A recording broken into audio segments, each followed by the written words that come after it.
Welcome back to Treasure Hunt. Treasure Hunt's all about Bible and archaeology and treasures that are actually discovered almost weekly in the Holy Land. Today we go outside the city of Gaza and to an area called the Sephala, which is the lowlands. And there is a jug inscription with the name Zerubbabel on it, and that is a secondary name for Gideon out of the book of Judges. There is great evidence that this is a name referring to him. It dates just about right into his lifetime when he served as a judge. So let's talk about some things and show some pictures and some scripture. And this was just released yesterday in the Jerusalem Post. Outside the Philistine stronghold city of Gath, an inscription in ink on an old jug, Zerubbabel, has been found. This is a piece of the potsherd, a piece of the pottery of that jug. It dates back 3,100 years to the time of Gideon. The find comes in the lowlands of Israel, the Sephala. And here on our map you can see the coastal plain, and then it's the Sephala. That's I would say the breadbasket. That's a lot of growing area there. It's before we start hitting the mountainous areas that would lead up to the area like where Bethlehem is, and Jerusalem, and places like that. And then I can share with you there the arrow is pointing to the city of Gath. It's not in the city, but that is the closest city where this dig has been going on. The vessel, which can hold approximately 1.5 quarts, may have contained oil or perfume or medicine. The Israeli Antiquities Authority has said the deciphered letters spelling Zerubbabel in alphabetic script dates back to around 1100 BC, before Christ. Before we dig further into this discovery, let's read the Bible account from Judges 6. This is where this is the calling of Gideon, and this is the very first mention of Gideon. And you'll see towards the end of this very interesting story, you'll see Zerubbabel coming in and the nickname, etc. The angel of the Lord came and sat down under the oak of Ophrah that belonged to Joash the Abizrite, where his son Gideon was threshing wheat in a winepress to keep it from the Midianites. So they had to hide this because the Midianites were coming and stealing their crop. When the angel of the Lord appeared to Gideon, he said, "The Lord is with you, mighty warrior." "Pardon me, my lord," Gideon replied, "but if the Lord is with us, why has all this happened to us? Where are all his wonders that our ancestors told us about when they said, 'Did not the Lord bring us up out of Egypt?' But now the Lord has abandoned us and given us into the hand of Midian." The Lord turned to him and said, "Go in the strength you have and save Israel out of Midian's hands. Am I not sending you?" "Pardon me, my lord," Gideon replied, "but how can I save Israel? My clan is the weakest in Manasseh, and I am the least in my family." I heard a preacher one time preach that Gideon was the runt of the family, the least. The Lord answered, "I'll be with you, and you will strike down all the Midianites, leaving none alive." Gideon replied, "If now I have found favor in your eyes, give me a sign that it is really you talking to me. Please do not go away until I come back and bring my offering and set it before you." And the Lord said, "I will wait upon you." Gideon went inside, prepared a young goat, and from an ephah of flour he made bread without yeast. Putting the meat in a basket and its broth in a pot, he brought them out and offered it to him under the oak. The angel of God said to him, "Take the meat and the unleavened bread, place them on this rock, and pour out the broth." And Gideon did so. Then the angel of the Lord touched the meat and the unleavened bread with the tip of the staff that was in his hand. Fire flared from the rock, consuming the meat and the bread, and the angel of the Lord disappeared. When Gideon realized that it was the angel of the Lord, he exclaimed, "Alas, sovereign Lord, I've seen the angel of the Lord face to face." But the Lord said to him, "Peace, do not be afraid, you are not going to die." So Gideon built an altar to the Lord there and called it the Lord of Peace. To this day it stands in Ophrah of the Abizrites.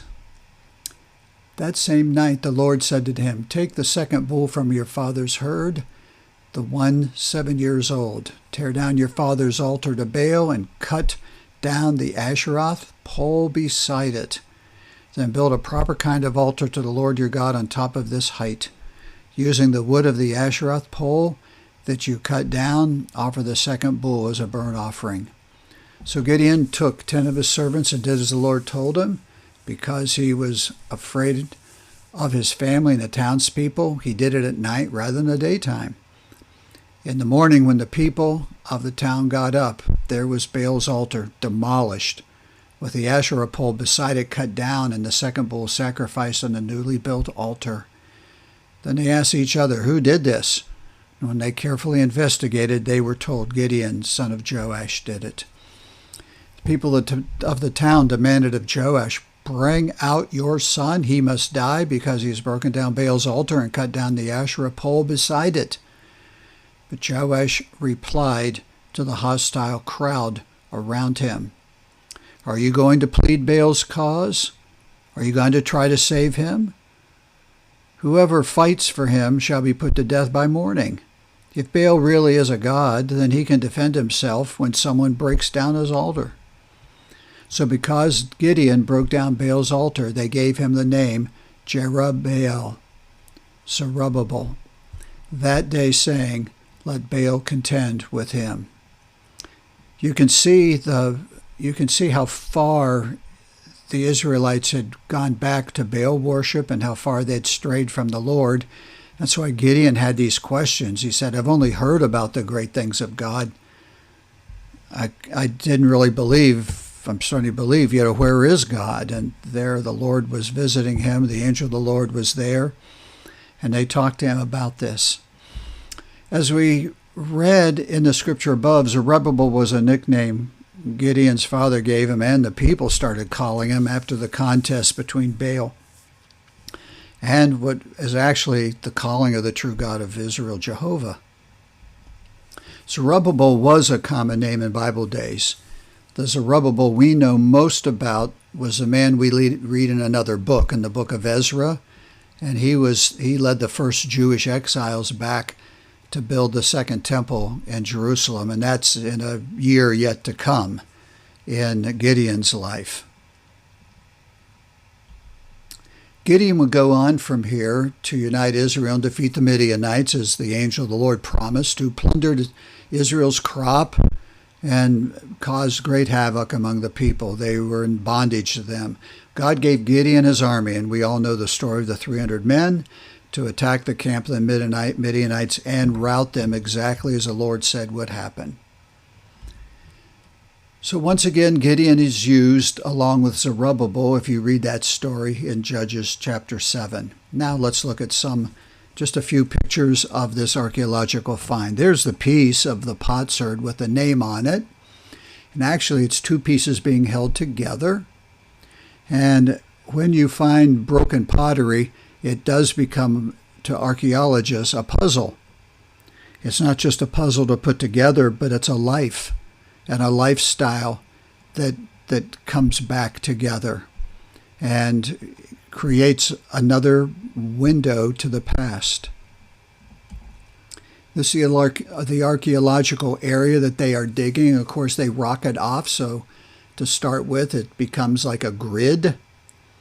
And if you want to know really how big it is without any people there, look to the trailer in the upper right corner of the picture. You can see the trailer and the back door swung open. That's pretty good length. And so they very carefully excavate the site, rebuilding things, finding things. These are, and they are in the digliography at the end. These are the two main archaeologists who have been digging here for a long time. And you can see they've put together some of the pottery.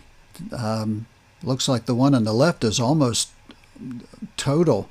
And the one on the right, they probably are waiting for pieces or have them and they're ready to work on them. This is the kind of jug that the Zerubbabel, the nickname of Gideon, was found.